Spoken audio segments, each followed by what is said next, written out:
All right. Good morning, everybody. My name is Ashish Shah. I'm the White House COVID-19 response coordinator. Welcome to the COVID-19 response team update. Sorry for the delay. We had some technical issues, but we have solved them, I'm hoping. I am joined today by two people who don't need introductions, Dr. Rochelle Walensky and Dr. Tony Fauci, and I will turn to both of them in a minute. I want to start off by just taking about 5 minutes to talk about where we are in this pandemic, what's going on, the things that are going well, things that are challenges ahead. So if we take a step back and begin with where we are as a country, we have more than 200 million Americans vaccinated, more than 100 million Americans boosted. We have a pretty high degree of immunity in our population. But we're also seeing at this moment a lot of infections across the country. Depending on which tracker you use, we're at about 100,000 infections or cases a day. And we know that the number of infections is actually substantially higher than that. Hard to know exactly how many, but we know that a lot of people are getting diagnosed using home tests. Home tests are great, by the way. I've been a huge fan of home tests for the last 2 years. But what that means is we're clearly undercounting infections, undercounting cases. There's a lot of infections across America. What's driving that? What is primarily driving that is these incredibly contagious subvariants. We were hit with the BA1.1 wave of infections in December, January. We saw BA2, and now we're seeing in a large chunk of the country BA2.12.1. They are more contagious with more immune escape, and they are driving a lot of the increases in infection that we're seeing across the nation right now. And that is a huge challenge. So how are we thinking about this moment? And you'll hear, by the way, more on all of that, both from Dr. Walensky and Dr. Fauci. So how are we thinking about that? Very broadly, and we can get into more details later, very broadly, the way we're thinking about this is we've got to do what we can to prevent infections. We've got to do what we can to ensure that infections don't turn into severe illness. We've got to continue being on the lookout for new variants, new subvariants, continue to do that surveillance.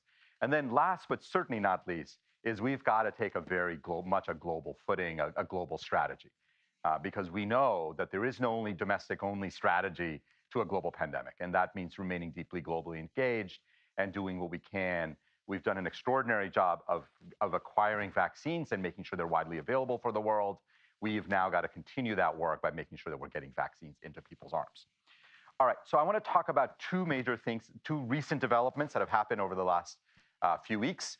And then I also want to talk about funding and Congress. And then I'm going to wrap up and turn it over to Dr. Walensky first and then Dr. Fauci after. So two major developments. If you've been watching, we have launched a third round of tests that you can get from covidtests.gov.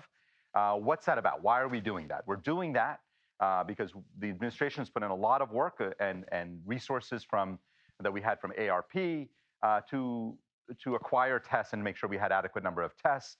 Given the spread of infections that's happening across the country, we know use of rapid tests is a very effective way of keeping infections down. If you can test yourself before you go to a large gathering, before you go visit someone vulnerable, it is an important way of reducing spread of the virus. Very good evidence that use of rapid tests can reduce the amount of infections that's happening out there. So this is one of the tools we have, one of the capabilities we have. We opened that up on Monday to a third round. We've seen really impressive demand. As of about 20 minutes ago, when we got the latest set of numbers, this opened up on Monday. About almost 8.5 million households across the country have ordered that next round of tests. We have made 8 tests available per order. The reason is in the past, we were able to do 4. We've expanded that because of the testing that we've been able to obtain. We know there are multi-generational households. We know that there are households with more than 4 people, and we want to make sure that we make as many tests as we can possibly make available. And so that's getting out there, and I think that's going to be an important part of how we keep infections down. On the issue of how do we make sure that infections don't turn into severe illness, when I came into this job about 5-6 weeks ago, again, under Jeff Zients' leadership, the administration, I think, had done an extraordinary job of obtaining and acquiring Paxlovid and other therapeutics. And yet, 6 weeks ago, despite acquiring all that, the Paxlovid had not started really getting out there. We put in a series of steps We made it much more widely available by letting pharmacies order directly from the federal government. We expanded test to treat sites. There's going to be more on that coming in the days and weeks ahead. We did a big effort to connect with providers and simplify the ordering and prescription process, making sure they understood what drug-drug interactions really mattered, who was eligible. And then we talked more broadly to the media. All of us did. And what we have seen, I think, is a dramatic increase in the use of Paxlovid, about fourfold increase just in the last month. And our latest estimates are that about 20,000 prescriptions of Paxlovid are being given out every single day. I think that is actually a really important reason why, despite this very substantial increase in infections, we have not seen a commensurate increase in deaths. We have seen hospitalizations rise, but again, not as much as one would have expected at this point, despite the fact that hospitalizations do lag. When you look at ICU care, the rate of ICU hospital admissions is much lower than what one would expect with infections. And then death numbers continue to be low. Obviously, we want to continue to drive that lower. But I really think that beyond the vaccinations and boosting, which are making a very big difference, I think Paxlovid is making a very big difference as well. Okay, just a little bit about Congress and where we are with Congress. As you may have heard, we've been spending a lot of time with our friends in Congress on making sure that we have the resources we need to continue to protect the American people. As I have laid out, the key tools, the key capabilities that we know prevent infections and reduce severity, masking, testing, vaccinations, therapeutics, ventilation and filtration, of course, as well. Those are the major tools. And we want to make sure that as this virus continues to evolve, as we go into the fall and winter, that we're able to continue to protect Americans. Again, you'll hear more about this from Dr. Fauci, but we're in the middle of developing new vaccines, potentially bivalent vaccines. FDA is going to be looking at the data on this, making decisions. Our expectation is that we'll probably get a new generation of vaccines, or certainly we need to plan for that. And I want to make sure we have enough resources that we can buy enough vaccines for every American who wants one. I think that is absolutely critical. We do not have the resources to do that right now. So without additional funding from Congress, we will not be able to buy enough vaccines for every American who wants one once these new generation of vaccines come out in the fall and winter. We're using therapeutics to save lives. We've got to continue doing that. At some point, we're going to run out of the treatments we have. And without additional resources, we will find ourselves in the fall or winter with people getting infected and no treatments available for them because we will have run out. There are new generations of treatments that are coming online, companies that are making them with some very promising data. The US government and no one in the United States is in negotiations with these companies for these treatments because we don't have the resources. The companies know that, and therefore we can't ensure that Americans get access to the next generation of therapies that will also be available. And if we don't get more resources from Congress, what we will find in the fall and winter is we will find a period of time where Americans can look around and see their friends in other countries in Europe and Canada with access to these treatments that Americans will not have. Last but certainly not least is on the issue of testing. We've done a lot of work to build up domestic manufacturing capacity, to purchase tests. Obviously, demand for tests falls when infection numbers drop. As that happened, it was really important for us to step in and keep that demand high enough so that companies could continue manufacturing. Without additional resources, we've already started seeing this. Companies, domestic manufacturers are laying off workers. They're shutting down production lines. In the upcoming weeks, we're going to see them sell off their equipment and get out of this business. And we may very well find ourselves without additional resources in the fall, without enough tests, no domestic manufacturing capability, and us having to rely on other countries and other manufacturers outside the United States to make sure that we can get tests for the American people. All of this is incredibly preventable. We should be doing everything we can to make sure that that scenario does not come to be. We are planning for all sorts of contingencies, but I remain very, very confident that Congress will step up and protect the American people. Let me just finish off by saying, we're more than 2 years into this pandemic. People are tired. People want to move on. The good news is we're in way better place than where we were 2 years ago, largely because of the capabilities that science has delivered for us. Vaccines, boosters, therapeutics, testing, masks, all of that make an enormous difference. And we've got to keep using that as the virus evolves and as the virus continues to do what it's doing. The administration has always had a strong partnership with Congress, and I'm hopeful that Congress will continue to play that critical role of providing the resources and leadership so we can continue protecting the American people.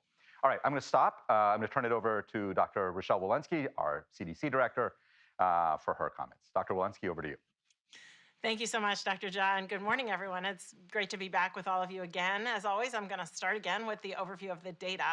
Over the past 5 weeks, we've seen a steady increase in COVID-19 cases, as Dr. John mentioned. While cases remain much lower than during the Omicron surge this past winter, the current 7-day daily average of cases is now at about 94,000 cases per day, which is an increase nationally about 26% over the previous week and a threefold increase over the last month. Similarly, hospital admissions are also increasing, but remain much lower than they were during the Omicron surge. The 7-day average of hospital admissions now is about 3,000 per day, and that's an increase of about 19% over the previous week. And while deaths do remain low, we are still seeing a tragic 7-day average of daily deaths at about 275 per day. And we, of course, must remember that each person lost to COVID-19 is a tragedy and that nearly 300 deaths a day is still far too many. Our vaccines, prevention measures, and treatment options are working to save lives. However, we know that those who are not consistently using these tools when recommended continue to remain vulnerable to serious disease, hospitalization, and death. As Dr. Josh shared, we have many tools to help prevent severe disease from COVID-19, including vaccination and boosters. Our vaccine effectiveness cohort studies have shown COVID-19 vaccines generally remain effective in preventing severe disease, including protecting against Omicron. However, we also know that protection from COVID-19 vaccines wanes or becomes less protective over time, especially in the Omicron era. This is one of the reasons vaccine boosters are so important. One of our concerns for those at risk is outlined on this slide, which shows time since the last vaccine dose for 2 different age groups of adults, those 50 to 64 and those 65 and older. The lighter blue bars indicate the percent of people whose last vaccine dose was part of their primary series, and the darker blue bars indicate the percent of people whose last vaccine dose was a booster dose. On the top graph, you can see among those 50 to 64, 62% have not received a COVID-19 vaccine in the last 6 months. And on the bottom graph, among those 65 and older, 57% have gone more than 6 months since their last vaccine dose. Many of these individuals are eligible for another COVID-19 vaccine dose now, a dose that may help strengthen their protection against infection, urgent care visits, and especially hospitalization and death. So whether it's your first booster or your second, if you haven't had a vaccine dose since the beginning of December 2021 and you're eligible, now is the time to get one. Let me close with a brief word on COVID-19 community levels. Our COVID-19 community levels framework looks at a set of metrics, including cases, but also hospitalizations and health system capacity. This framework was designed to be predictive, anticipating where we will see further increases in cases, in hospitalizations, and in deaths. And they're meant to inform communities, local leaders, and individuals on when and what prevention measures should be implemented in their local settings. Right now, as shown on this map, over 32% of Americans live in an area with a medium or high COVID-19 community level, counties shown in yellow or orange. Since the prior week, an additional 8% of the U.S. population is living in a county with a medium or high COVID-19 community level. For areas currently with high COVID-19 community levels, those in orange, we urge local leaders to encourage the use of prevention strategies like masking in public indoor settings and increasing access to testing and to treatment. For individuals, COVID-19 community levels can also be used to inform personal decisions on how to best protect oneself. In areas where community levels are high, everyone should be using prevention measures and wearing a mask in public indoor settings. In areas with medium COVID-19 community levels in yellow, individuals should consider taking prevention measures based on their own risk, like avoiding crowds, wearing a mask, increasing their testing, especially before gathering with others indoors. And in any COVID-19 community levels, individuals may always choose to wear a mask to protect themselves from infection. As we're currently seeing a steady rise of cases in parts of the country, we encourage everyone to use the menu of tools we have today to prevent further infection and severe disease, including wearing a mask, getting tested, accessing treatments early if infected, and getting vaccinated or boosted, especially if you're over 50 and if your last dose was more than 5 months ago. Thank you very much. I'll now turn things over to Dr. Fauci. Thank you very much, Dr. Walensky. What I'd like to do over the next few minutes is to dig a little bit deeper in the issue of variants and put that in the context of what you have just heard from Dr. Jha and Dr. Walensky regarding the increase in cases. Let's take a look at the global situation going from April 2021 to the present time.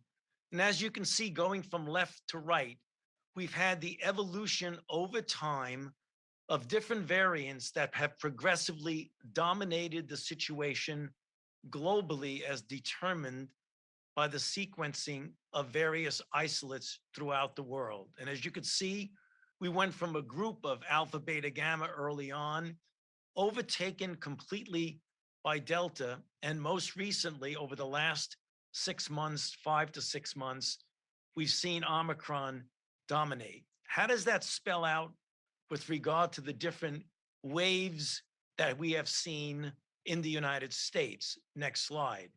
As you can see here, we're looking at the United States now. And again, going from left to right, we had our alpha wave, our delta wave, and then we had a big spike with Omicron, which has gone down.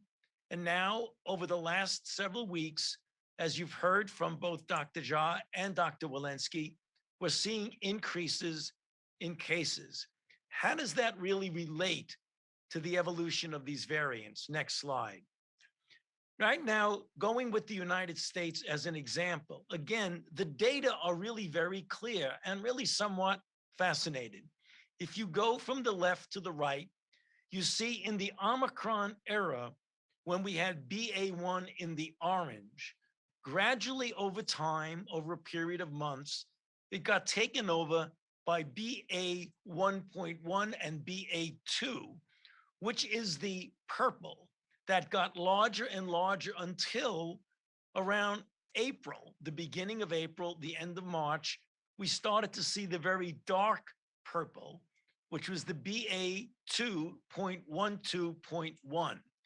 And when you see the gradual evolution of one particular variant overtaking another, there is a reason for that. Next slide. Here we see the exact same thing that South Africa is experiencing, but only a little bit different than what we are seeing here in the United States, because they went through the same evolution of one variant taking over another variant, taking over another. And now, as we've heard from our South African colleagues, they are seeing a BA4 and BA5. BA4 particularly in the West Cape, in Cape Town, and BA5 in KwaZulu-Natal. And this is what they are currently seeing, and it is expected that this particular dominance will continue. Why is that the case? Next slide. This is a very simple schematic diagram of the stepwise increase in transmissibility going from left to right. Note the big jump was from Delta to Omicron. That was a multifold increase in transmissibility. But within the Omicron sublineages, you see what I've actually showed you on prior slides of why one particular sublineage has taken over the next one and the next one. And as you go to the far right, that's what I just showed you on the South African slide. So what does that tell us? Next slide. As you've heard again, both from Drs. Jha and Walensky, we are experiencing an increase in cases, certainly more increase in infections, since one undercounts because of the situation with regard to home tests that people may not be reporting. We're seeing that due to the following. One, the increased transmissibility that I just showed you on the stepwise ladder. We're seeing waning immunity to both protection and or vaccination, and I'll get to in a second what we can do about that. And also, as we all know, there has been a relaxation of mitigations of people not wearing masks indoor and having a lot more of indoor congregating without masks. So on the final slide, how do we meet the challenge that has been posed to us by the variants? Let's look at some of the facts. Variants will continue to emerge if the virus circulates globally. A strong argument for what Dr. Jha said about a global pandemic requires a global response. We can keep the level of virus to the lowest possible level, which is the best way to avoid variants, because the less replication, the less mutation, the less mutation, the less variants. Importantly, vaccines continue to provide strong protection against severe disease. And that's the reason why, as cases go up and even more infections than are recorded cases, the discrepancy or ratio between hospitalization and cases clearly is much less than it was, for example, in the Delta wave. However, immunity does wane, and that is why it is so important to stay up to date with vaccines and particularly boosters, apropos of the slide that Dr. Walensky just showed you. Again, we can do very simple things like improving ventilation in indoor spaces where possible, and to monitor the levels in your community by the color codes that Dr. Walensky showed you, and follow the CDC guidance and recommendations for masks and other mitigations. Now, again, as Dr. Jha had mentioned, treatments for COVID-19 are now widely available. If you test positive for COVID-19, talk to a healthcare provider as soon as possible about treatment options, including the test to treat.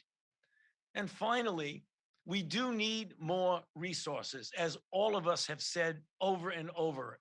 The development of next generation vaccines and therapeutics is critical.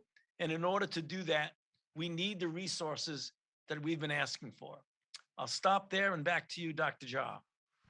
Great, thank you, Tony, and we're gonna and Rochelle, and we're gonna open up now to Q&A. So Kevin, open it up for us. Thanks, Dr. Jha. As a reminder, we're going to take as many questions as possible, which means one question per person. First, let's go to Liz Wise at USA Today.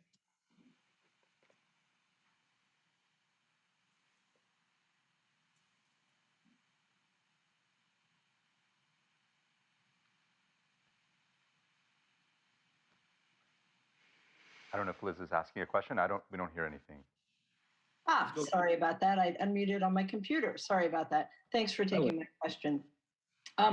There's a paper out in Nature today from the Gladstone in San Francisco showing that the Omicron variant doesn't induce immunity against any of the other variants. And I'm curious if, looking forward, if that might have impacts on continuing to talk to Americans about vaccination or other issues. Okay. Tony, do you want to take that?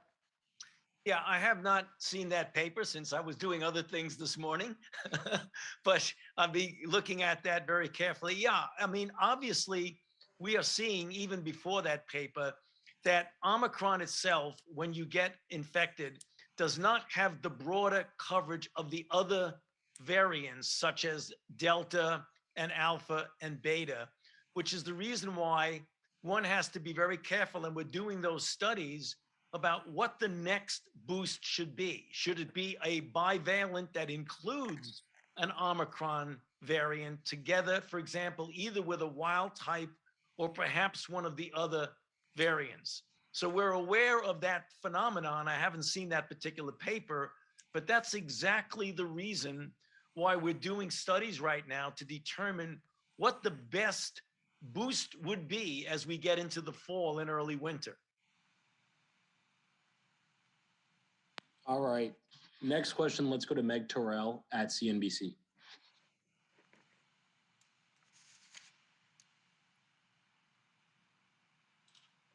Hi, well, thank you. I wanted to ask about this phenomenon we're seeing with Paxlovid rebounds, which seems potentially rare. Pfizer says they saw it about 2% in their clinical trial, but we hear a lot about it.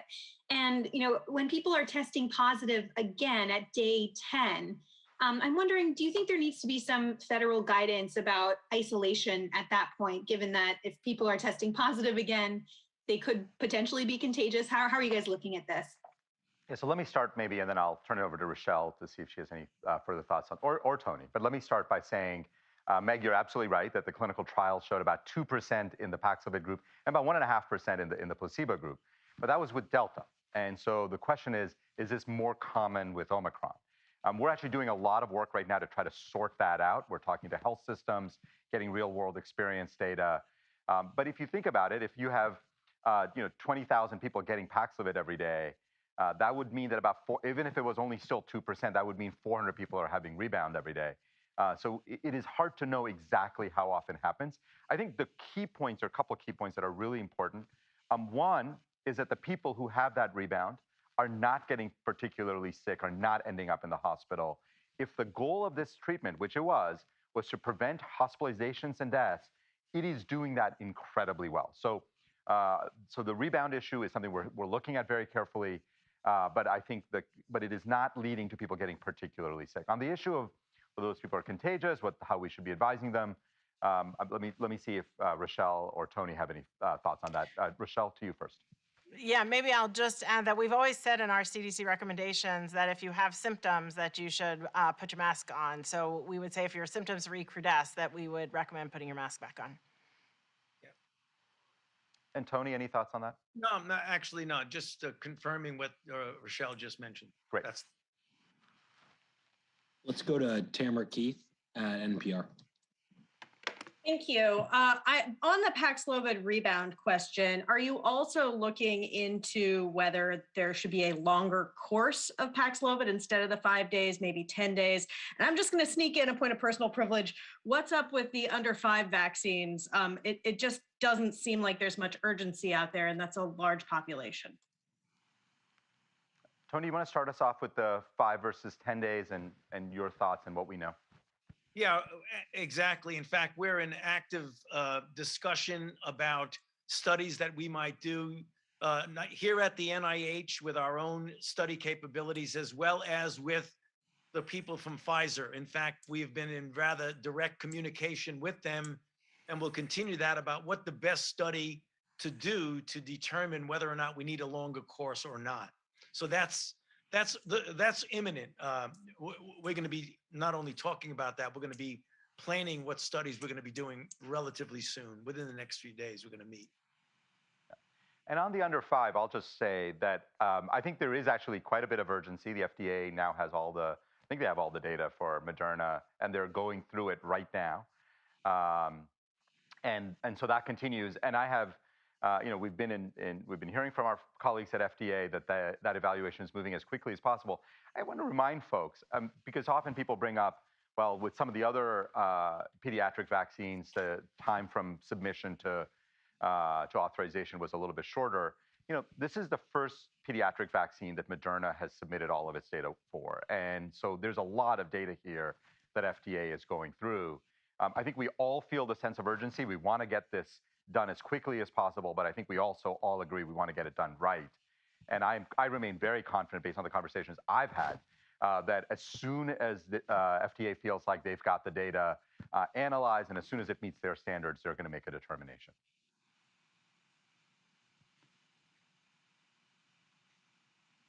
All right, next question, Kevin. Let's go to Josh Wingrove at Bloomberg. Hi there, good morning, and thank you for doing this. Just briefly to clarify, Dr. Jha, what you just said there, is it your expectation then that pediatric vaccines for under 5s will be rolled out separately regardless of manufacturer, or is the thinking still that it would confuse or potentially confuse parents to have one arrive before the other? And then secondly, I'd like to circle back to the question of ordering the bivalent vaccines if, in fact, that becomes available. What are the steps? When would you have to enter talks with these companies? If you don't get money from Congress in the coming weeks, is there anything you can do? Can you get in line with dollars from the seat cushions or what have you. Can you give us an update on sort of what the immediate term looks like on that without funding from Congress if it doesn't come through? Thank you. Yeah. Well, on the FDA under 5 question, what I've heard, and again, this is really driven by FDA and appropriately so driven by FDA. What I've heard from our colleagues at the FDA is that they're looking at the data they have in front of them, and that is what they're focused on, and they will make a determination as soon as they're able. And so that's really, like, again, ultimately, that is what we want to hear from them, right? That they're not going to delay, that they're not waiting for anything else. That as soon as the analysis is done, they're going to make a determination, and that's my expectation. And our job is to make sure that as soon as FDA makes its determination, it'll go over to the CDC. As soon as CDC makes its determination, if the determinations are that kids should be getting these vaccines, we will make sure that those vaccines are widely available as quickly as possible for kids under 5. All right, on the question of bivalent vaccines, the way to think about this is it takes about 3 months to manufacture these things, right? And if we want to be ready for the fall, it's not too early to start thinking about this stuff. And in fact, we've had kind of, we've had some very preliminary conversations with the manufacturers, but the negotiations around it have not yet begun, partly because we're waiting for resources. And the truth is that other countries are in conversations with the manufacturers and starting to kind of advance their negotiations. Again, obviously don't know the details of what other countries are doing.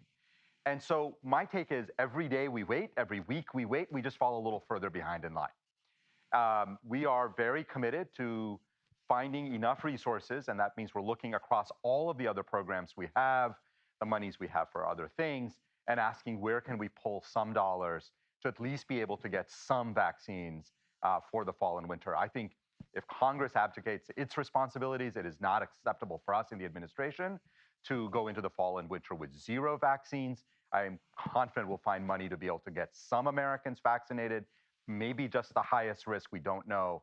But these are not decisions we want to be having to make. We want Congress to just step up and fund our ability to make sure that we get enough vaccines for all Americans. Let's go to Ed O'Keefe at CBS. Thank you, doctors, for doing this. Just to follow up then on the question about vaccines for those under 5. Realistically then, because this is a question we get asked a lot too, are we weeks, are we months away from those shots? And when you say, Dr. Jha, that you feel that Congress has been receptive to what you've been talking about in terms of funding, can you describe a little bit more than what's holding things up? And how are they receiving these warnings that you continue to put out there that if there's no money, then as many as 100 million infections could happen? I mean, those are big numbers to be tossing around at a time when you're trying to get Congress to act. Well, I don't know if anybody else wants to take the under 5 question, since I feel like I've tried. Tony, or any thoughts on how you see the under 5 weeks? Well, yeah, Ashish, you said it very, very clearly. The important thing is that you want to leave the FDA to do what they do well without unnecessary pressure or interference. They are totally aware of the fact that this is a pressing problem, and they will do it as expeditiously as they possibly can. And it is a process of getting all of the data and having the time, and they don't waste time, to analyze the data and make a decision that the United States public will feel comfortable about because they did it correctly and put all their resources into it. So it wouldn't be appropriate for either myself or Rochelle or Ashish to give you days versus weeks versus months. They're going to do it as expeditiously as they possibly can. Yeah, and on the issue of funding, I'll say, I've spent a lot of time up in the Hill. I was up in the Hill again this morning. When I think about my one-on-one meetings and my small group meetings, I think I've met with more Republicans than Democrats. I've met with both members of the House and the Senate. And what I've been laying out for folks is what we need the resources for, and what the consequences are of not getting those resources, what it means for what the fall and winter may bring. there's a range of models out there of what we might see in the fall and winter. We have got to plan for a range of scenarios, including we have to plan. It would be irresponsible for us not to. We have to plan for a scenario where we don't get any more resources from Congress. I think it'd be terrible. I think we would see a lot of unnecessary loss of life if that were to happen. But we're looking at all the scenarios and planning for all of them. I think at the end of the day, Congress works in the ways that it works. I remain confident that Congress is going to pull through on this and give us the $22.5 billion supplemental request that we have put in. That's our request. It's an emergency supplemental. And I remain confident that Congress will stand up and provide the resources that we need to protect the American people.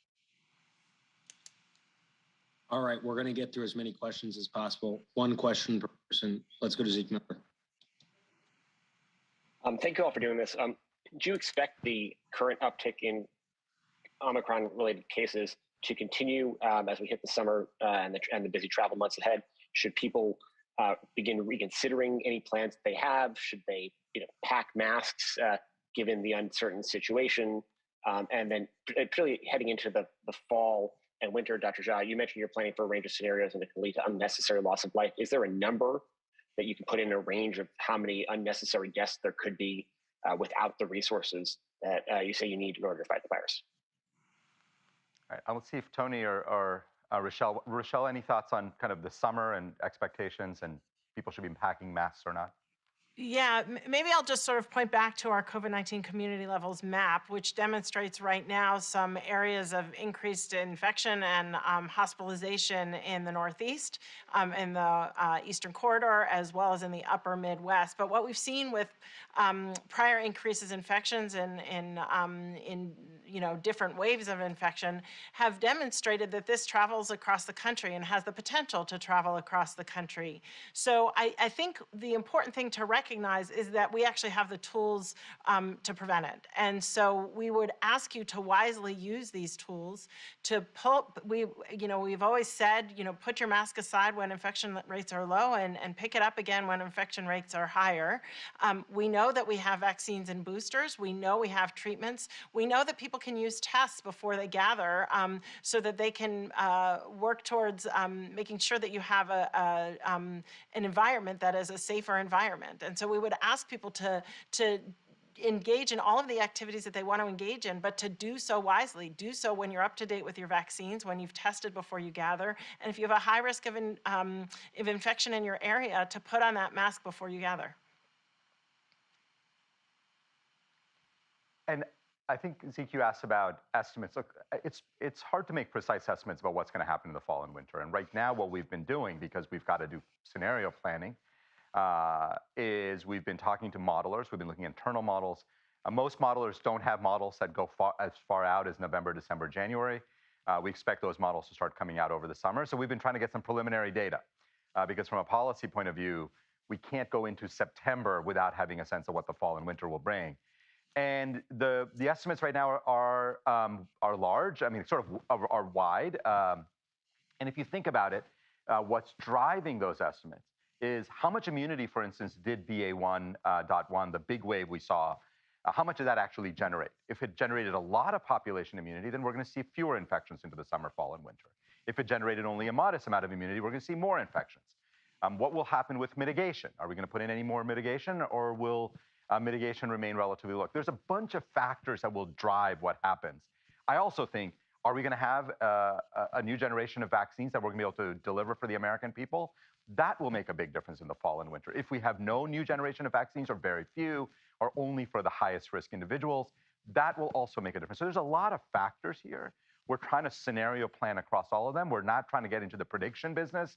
We're getting much more into the scenario planning business to make sure that we know what may be ahead of us so we can plan for it, and obviously also lay those out in front of Congress so they understand that if they choose not to fund, or if they choose not to fund appropriately with the resources we need to protect the American people, that what the likely consequences of that might be. Last question, let's go to Jeff Mason at Reuters.